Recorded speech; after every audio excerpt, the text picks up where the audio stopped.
ഇന്ത്യയുടെ നേട്ടം അഭിമാനം എന്നൊക്കെ പറയുന്നത് നരേന്ദ്രമോദി സർക്കാർ ഉണ്ടാക്കിയ നേട്ടങ്ങൾ എന്തൊക്കെയാണ് എന്ന് മനസ്സിലാക്കി അതിൽ വിശ്വസിക്കുന്ന അജിത് ഡോവലിനെ പോലെയുള്ള വ്യക്തികളാണ്. ശത്രുക്കൾ പോലും അസൂയപ്പെടുന്ന അജിത് ഡോവലിനെ പോലെ ഉള്ള ഒരാൾ പറയുന്നത് അത്രമാത്രം കൃത്യമായ സംഗതികളായിരിക്കും. അതിൽ തർക്കമില്ല. ഇന്ത്യക്ക് തദ്ദേശ രംഗത്ത് കൈവരിക്കാൻ കഴിഞ്ഞ നേട്ടങ്ങൾ എണ്ണിപ്പറഞ്ഞ് അജിത് ഡോവൽ. ചൈന 12 വർഷവും 25.7 ലക്ഷം കോടി രൂപയും ചിലവഴിച്ചാണ് 5G സാങ്കേതിക വിദ്യ വികസിപ്പിച്ചത് എങ്കിൽ ഇന്ത്യ അതിന് തത്തുല്യമായ തദ്ദേശീയ ബദൽ സാങ്കേതിക വിദ്യ വികസിപ്പിക്കാൻ എടുത്തത് 2.5 വർഷം. ഇത്രയ്ക്ക് പണമോ സമയമോ ഇന്ത്യക്ക് ഉണ്ടായിരുന്നില്ല. ഇന്നത്തെ മദ്രാസ് IIT ഡയറക്ടറായ കാമകോടിയുമായി സർക്കാർ സംസാരിച്ചു. 2.5 വർഷത്തിനുള്ളിൽ ഇന്ത്യക്ക് തദ്ദേശീയമായി വികസിപ്പിച്ച 5G ഉണ്ടായി.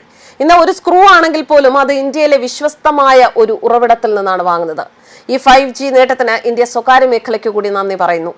IIT മദ്രാസിൽ 62ാമത് ബിരുദദാന ചടങ്ങിൽ പങ്കെടുക്കുകയായിരുന്നു അജിത് ഡോവൽ. അദ്ദേഹം ഏറെയും സംസാരിച്ചത് ഇന്ത്യ പ്രതിരോധ രംഗത്ത് നടപ്പാക്കിയ ആത്മനിർഭർ പദ്ധതികളെ കുറിച്ച്. ഇന്ത്യ പാകിസ്ഥാനെതിരെ യുദ്ധം ജയിച്ചത് തദ്ദേശീയ സൈനിക സാങ്കേതിക വിദ്യ കാരണമെന്ന് അജിത് ഡോവൽ പറഞ്ഞു. ഇന്ത്യ പാകിസ്ഥാനെതിരെ യുദ്ധം ജയിച്ചത് തദ്ദേശീയമായ സൈനിക സാങ്കേതിക വിദ്യ ഉപയോഗിച്ചതിനാലാണ് എന്ന് ഇന്ത്യയുടെ ദേശീയ സുരക്ഷാ ഉപദേഷ്ടാവ് അജിത് ഡോവൽ. ഓപ്പറേഷൻ സിന്ദൂറിൽ ഉപയോഗിച്ച ബ്രഹ്മോസ് മുതൽ റഡാറുകൾ വരെ എല്ലാം ഇന്ത്യയുടെ തനതായ ഉപകരണങ്ങളായിരുന്നു. പാകിസ്ഥാനിലെ 9 തീവ്രവാദ കേന്ദ്രങ്ങളെ ലക്ഷ്യമിട്ടു. ഒന്നുപോലും ഇന്ത്യക്ക് പിഴച്ചില്ല, അജിത് ഡോവൽ പറഞ്ഞു. ദേശീയ സുരക്ഷ ഉറപ്പാക്കാനും ഡാറ്റ സുരക്ഷിതമായി സൂക്ഷിക്കാനും ഇന്ത്യ വാർത്താവിനിമയ സംവിധാനങ്ങൾ മുഴുവൻ തദ്ദേശീയമാക്കി മാറ്റേണ്ടതുണ്ട് എന്നും അദ്ദേഹത്തിന്റെ സൂചന. നമ്മുടെ വാർത്താവിനിമയ സംവിധാനങ്ങൾക്കൊക്കെ തദ്ദേശവൽക്കരിക്കുന്ന പ്രവർത്തനങ്ങൾ നടന്നുവരികയാണെന്നും അദ്ദേഹം പറഞ്ഞു.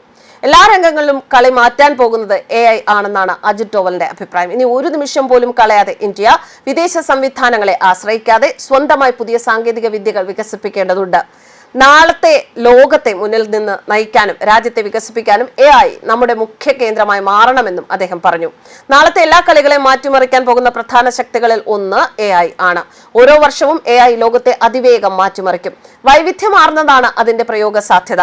ഗവേഷണം, വികസനം എന്നീ രംഗങ്ങളിൽ AI അത്യന്താപേക്ഷിതമാണ്.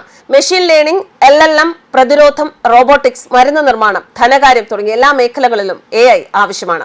നാളത്തെ ലോകത്തെ മുന്നിൽ നിന്ന് നയിക്കാനും രാജ്യത്തെ വികസിപ്പിക്കാനും AI വേണം. ഈ ഒരു മേഖലയിൽ ഇന്ത്യ ധാരാളമായി വികസിക്കാനുണ്ട്, അജിത് ഡോവൽ പറഞ്ഞു. ഇതാണ് ഞാൻ തുടക്കത്തിൽ പറഞ്ഞത്. പ്രതിരോധ മേഖലയിലെ നേട്ടങ്ങളെ കുറിച്ച് പറയുമ്പോഴും ഇനി നമ്മൾ എന്താണ് കൈവരിക്കേണ്ടത്, ഏത് മേഖലയിലാണ് നമ്മൾ വളരേണ്ടത് എന്നതിനെ കുറിച്ച് കൃത്യമായ ധാരണ അജിത് ഡോവലിനെ പോലെയുള്ള നേതാക്കന്മാർക്കുണ്ട്. ഈ നേതാക്കന്മാർ തന്നെയാണ് ഇന്ത്യയുടെ പ്രതിരോധ രംഗത്തെയും ഇന്ത്യയുടെ എല്ലാ മേഖലകളിലെയും സമഗ്ര വികസനത്തിന് താങ്ങായി നിൽക്കുന്നത്. News desk കർമാനൂസ്.